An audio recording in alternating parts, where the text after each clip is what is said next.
গিয়ে গিয়ে মাম্মা নিজের জন্য জামা কিনেছে। দেখো আমার জন্য একটা ত্রিশুল পেন্সিল কিনে দিয়েছে, আমাকে তো কিছুই কিনেই দিল না। আর এখানে তো কোনো মেলা বসেছে। বেটু, এই মেলাতে তোমার কেমন লাগছিল? দারুণ লাগছিল, কিন্তু তুমি মাম্মা আমাকে আরো কিছু কিনে দিতে পারতে। হ্যাঁ পারতাম, কিন্তু তোমাকে তো আমি অনেক কিছু কিনে দিয়েছি বেটা। দেখো এই আন্টিগুলো কত শপিং করছে। কেনাকাটা করতে করতে তো খিদেই পেয়ে গেল, আর চলে গেলাম ওই যে 60 টাকা দিয়ে যে কুপনটা কেটেছিলাম ওখানে ভোগ খেতে। আর এই যে 1 চামচ মতন একটুখানি পোলাও দিয়ে দিয়েছে। বেটু, তুমি তো কিছু খেতে পারতে, পোলাওটাও তো খেতে পারতে, এটা তো মিষ্টি ছিল, তুমি তো কিছু খেলেই না। আমার তো পেলে জায়গায় ছিল না লুচি খেয়ে।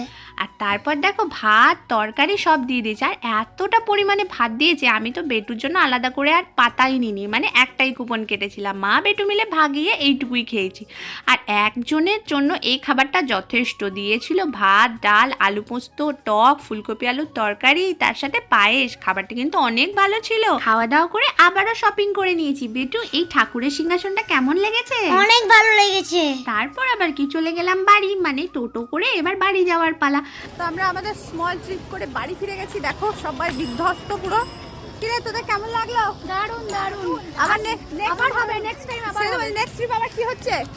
ওই যে দক্ষিণেশ্বর। কেউ বলছে দীঘা, কেউ বলছে দক্ষিণেশ্বর। দেখা যাক কি হয় আমাদের নেক্সট ট্রিপ। তো আমরা দারুণ এনজয় করেছি আজকে। চলো এখন ফেরার টাইম হয়ে গেছে বাড়ি, আর আমরা তো সবাই একই পাড়ায় থাকি। টাটা।